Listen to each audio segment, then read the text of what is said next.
Hello everyone, welcome to our channel. इस video में देखेंगे एनएएस सब्जेक्ट से रिलेटेड मोस्ट इम्पॉर्टेंट 30 क्वेश्चंस। ये सेट 2 है जिसमें हम देखेंगे कक्षा 10 के विषय सामाजिक विज्ञान के मोस्ट इम्पॉर्टेंट 30 क्वेश्चंस। इससे पहले हमने सेट 1 देखा था जिसमें हमने 30 क्वेश्चंस देखे थे।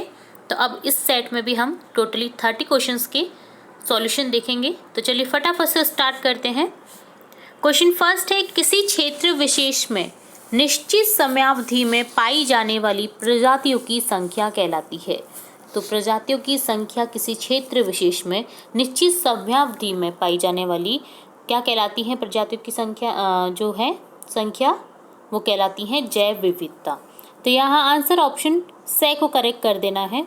ऑप्शन से करेक्ट हो जाएगा जैव विविधता। सेकंड क्वेश्चन है, जल अभाव की समस्या का कारण है। जल अभाव की समस्या का क्या कारण है? जल प्रदूषण, वर्षा का असमान वितरण, अनावृष्टि, उपयुक्त सभी। तो यहाँ उपयुक्त सभी आंसर करेक्ट करेंगे। ऑप्शन देखो करेक्ट कर देना है। नेक्स्ट क्वेश्चन थर्ड है, यदि आप राजस्थान के पश्चिमी भाग में निवास करते हैं तो जल संग्रहण में कौन सा तरीका अपनाएंगे? टाँका, बेकार पड़े हुए कुएं के माध्यम से पुनर्भरण, हैंडपंप के माध्यम से पुनर्भरण, इनमें से कोई नहीं। तो यहाँ आंसर टिक करेंगे ए टाँका, जो कि जल संग्रहण हेतु एक बेहतरीन उपाय है जिसमें हम बारिश का पानी भी इकट्ठा कर सकते हैं। तो यहाँ टाँका ऑप्शन को करेक्ट कर देंगे ए को। नेक्स्ट क्वेश्चन फोर्थ है, महासागरीय जल के प्राप्त खनिजों का समूह है। महासागरीय जल के प्राप्त खनिजों का समूह होगा ऑप्शन से मैग्नीज और नमक। सागर से हमें नमक भी मिलता है, मैग्नीज भी मिलता है। नेक्स्ट क्वेश्चन फिफ्थ है, ग्रामीण क्षेत्रों में कौन से ऊर्जा संसाधन के विकास की संभावना सर्वाधिक है? ग्रामीण क्षेत्रों में है बायोगैस ऊर्जा, जो कि गोबर के माध्यम से बनाई जाती है। और गांवों में जानवर अधिक रहते हैं तो उनसे हम यूज़ करके उनके गोबर को बायोगैस ऊर्जा का कर सकते हैं संसाधन एक। तो यहाँ ऑप्शन देखो करेक्ट कर देना है। नेक्स्ट क्वेश्चन सिक्स्थ है, दिए गए मानचित्र में संकेतों के आधार पर कृषि उत्पादक क्षेत्रों के सही समूह को छांटिए। कृषि उत्पादक क्षेत्रों को हमें छांटना है और सही ऑप्शन पर क्लिक करना है। तो यहाँ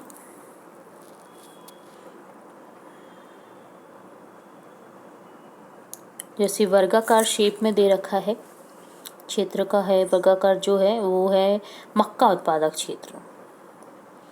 से में दे रखा है सर्कल जो कि रबर उत्पादक है, तो यह भी नहीं है। नेक्स्ट है उल्टा ट्रायंगल दे रखा है कपास उत्पादक। तो ऑप्शन करेक्ट होगा जो सीधा त्रिभुज है ना क्षेत्र का, चावल उत्पादक क्षेत्र है ये, क्योंकि ज़्यादातर असम सिक्किम इस साइड में ही चावल का उत्पादन होता है, बिहार। तो यहाँ इसे ही करेक्ट करेंगे हम। क्षेत्र का जो त्रिभुज है, त्रिभुज क्षेत्र का चावल उत्पादक क्षेत्र, ये कृषि उत्पादक क्षेत्रों के सही समूह को अंकित करता है। ठीक है, तो यहाँ ऑप्शन ब को करेक्ट कर देना है हमें। नेक्स्ट क्वेश्चन 7 है, चंबल बेसिन में भूमि खड्ड का कारण है। भूमि में जो खड्डे हो जाते हैं चंबल बेसिन में क्या कारण है वहाँ पर? तो ऑप्शन लिखेंगे जल अपरदन, क्योंकि जल की मात्रा अधिक होने से वहाँ पर मिट्टी का अपरदन होता है जिससे गड्ढे बन जाते हैं। तो ऑप्शन ब को करेक्ट कर देना है। नेक्स्ट क्वेश्चन 8 है, चीनी उद्योग हेतु कच्चा माल है। चीनी के उद्योग हेतु कच्चा माल कौन सा होगा? गन्ना। गन्ने से ही चीनी बनाई जाती है, तो कच्चा माल क्या उपयुक्त होता है चीनी के लिए? ऑप्शन ए गन्ना। नेक्स्ट क्वेश्चन 9 है, भारतीय अर्थव्यवस्था को उत्पादन के किन क्षेत्रों में बांटा है? तो भारतीय अर्थव्यवस्था को उत्पादन के क्षेत्रों में बांटा है प्राथमिक, द्वितीयक, तृतीयक, तीनों ही क्षेत्रों में बांटा है। तो ऑप्शन द को करेक्ट कर देना है, उपयुक्त सभी। नेक्स्ट क्वेश्चन 10 है, प्राकृतिक संसाधनों में गैर नवीनीकरणीय संसाधनों के उदाहरण है। गैर नवीनीकरण संसाधनों के उदाहरण दिए गए में से कौन है? ए और बे दोनों, तेल के भंडार, गैस के भंडार। ठीक है, तो यहाँ ऑप्शन द को ऑप्शन से को करेक्ट कर देना है हमें। नेक्स्ट 11 है, सविता गांव में रहने वाली एक गरीब व कम पढ़ी लिखी महिला है।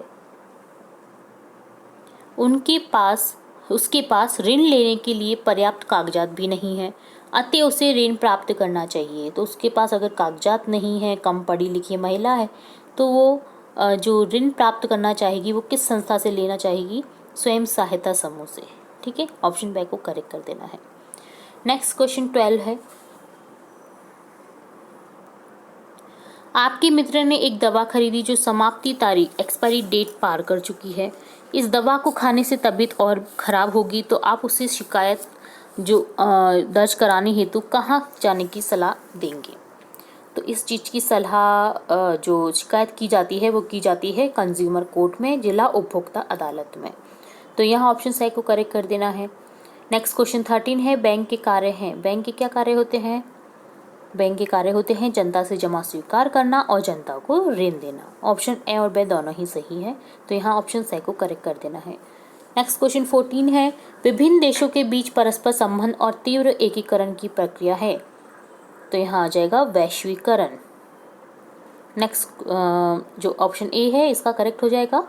नेक्स्ट क्वेश्चन देखेंगे, क्वेश्चन 15 है, विभिन्न देशों के आर्थिक विकास की तुलना करने के लिए निम्न में से किस आय को उपयुक्त माना जाता है? तो आर्थिक विकास की तुलना के लिए माना जाता है प्रति व्यक्ति आय को उपयुक्त माना जाता है। ठीक है, तो ऑप्शन बी को करेक्ट कर देना है। आर्थिक विकास की तुलना करने के लिए प्रति व्यक्ति आय का जानना बहुत जरूरी है। नेक्स्ट क्वेश्चन 16 है, जर्मनी में बलूत पत्तियों का मुकुट निम्न में से किसके महत्व को प्रकट करता है? तो यहाँ आंसर आ जाएगा वीरता का।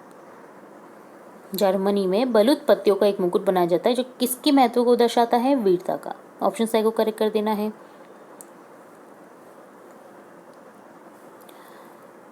नेक्स्ट क्वेश्चन देखेंगे, नेक्स्ट क्वेश्चन 17 है, महात्मा गांधी ने नमक यात्रा कहाँ से प्रारंभ की? महात्मा गांधी ने नमक यात्रा प्रारंभ की थी साबरमती से। साबरमती जो कि साबरमती नदी के किनारे है। ठीक है, तो ऑप्शन डी को करेक्ट कर देना है। नेक्स्ट क्वेश्चन 18 है, निम्न में से किस आंदोलन के दौरान महात्मा गांधी ने दूसरे गोलमेज सम्मेलन में हिस्सा लेने पर अपनी सहमति व्यक्त कर दी थी? तो यहाँ से लिखेंगे ऑप्शन सी, सविनय अवज्ञा आंदोलन। 19 क्वेश्चन है, बम्बई में प्रथम कपड़ा मिल किस वर्ष स्थापित की गई? प्रथम कपड़ा मिल किस वर्ष स्थापित की गई थी? 1854 में,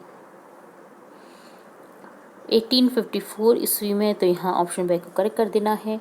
नेक्स्ट क्वेश्चन है 20, निम्न में से किस उद्यमी ने 1912 ईस्वी में भारत का प्रथम लोहा एवं इस्पात संयंत्र स्थापित किया? लोहा और इस्पात संयंत्र स्थापित किया था G.N. टाटा ने। टाटा समूह का ही सबसे पहले जो संयंत्र है वो स्थापित हुआ था भारत में 1912 ईस्वी में। ऑप्शन सी को करेक्ट कर देना है। नेक्स्ट क्वेश्चन 21 है, ज्योतिबा फूले ने अपनी पुस्तक गुलामगिरी में मुख्यतः किस प्रथा के बारे में लिखा है?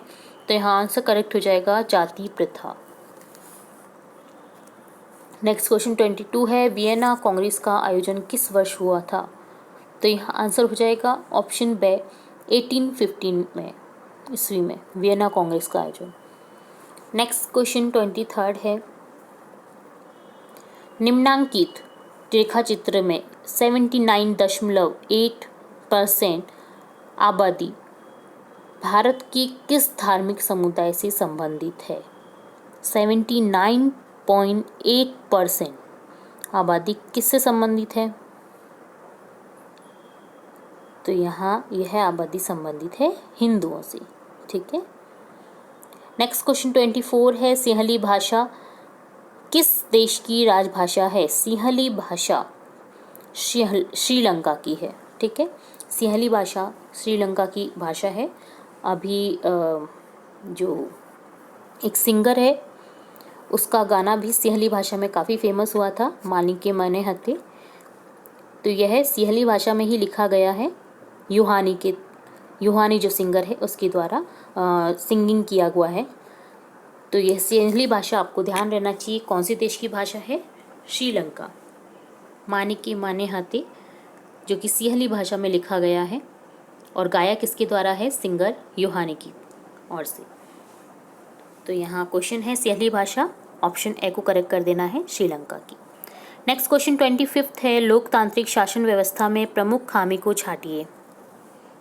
तो यहाँ प्रमुख खामी है लोकतांत्रिक शासन व्यवस्था में, ऑप्शन बी को करेक्ट कर देना है। केवल एक और जो तीसरा है जो पॉइंट है, तुलनात्मक रूप से भ्रष्टाचार की व्यापकता, उच्चतर आर्थिक समृद्धि में अक्षमता।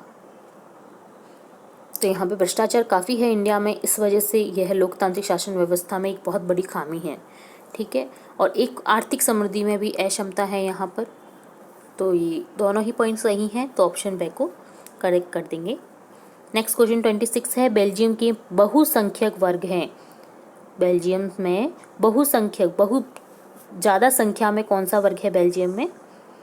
डच भाषी, डच जो बोलने वाले भाषी हैं, बोलने वाले व्यक्ति हैं, उनमें बेल्जियम में सबसे ज़्यादा है, ठीक है। नेक्स्ट क्वेश्चन 27 है, बोलीविया का फेडकोर नामक संगठन निम्न में से किस प्रकार का समूह है? बोलीविया का फेडकोर नामक संगठन निम्न में से किस प्रकार का समूह है? तो यहाँ आंसर हो जाएगा ऑप्शन से लोक कल्याणकारी समूह। नेक्स्ट क्वेश्चन 28 है, केंद्र और राज्य सरकारों के मध्य विधायी अधिकारों को कितने हिस्सों में बांटा गया है? विधायी अधिकारों को बांटा गया है केंद्र और राज्य सरकारों के मध्य 3 हिस्सों में। ऑप्शन बे को करेक्ट कर देना है। नेक्स्ट क्वेश्चन 29 है, भारतीय संविधान के अनुसार हिंदी भाषा है। भारतीय संविधान के अनुसार हिंदी भाषा है हमारी राजभाषा। और लास्ट क्वेश्चन 30 है, निम्न में से संघात्मक शासन व्यवस्था की विशेषता नहीं है। संघात्मक शासन व्यवस्था की कौन सी विशेषता नहीं है निम्न में से? केंद्रीकृत सरकार। तो इस तरह से ये था NAS से रिलेट कक्षा 10 की विषय सोशल साइंस, सामाजिक विज्ञान के सेट 2 का कंप्लीट सॉल्यूशन। इसमें हमने 30 क्वेश्चंस देखे हैं। इसी तरह हम आगे भी सेट 3 लेकर आएंगे आपके लिए। तो जुड़े रहिए हमारे चैनल के साथ। वीडियो को पूरा देखने के लिए धन्यवाद।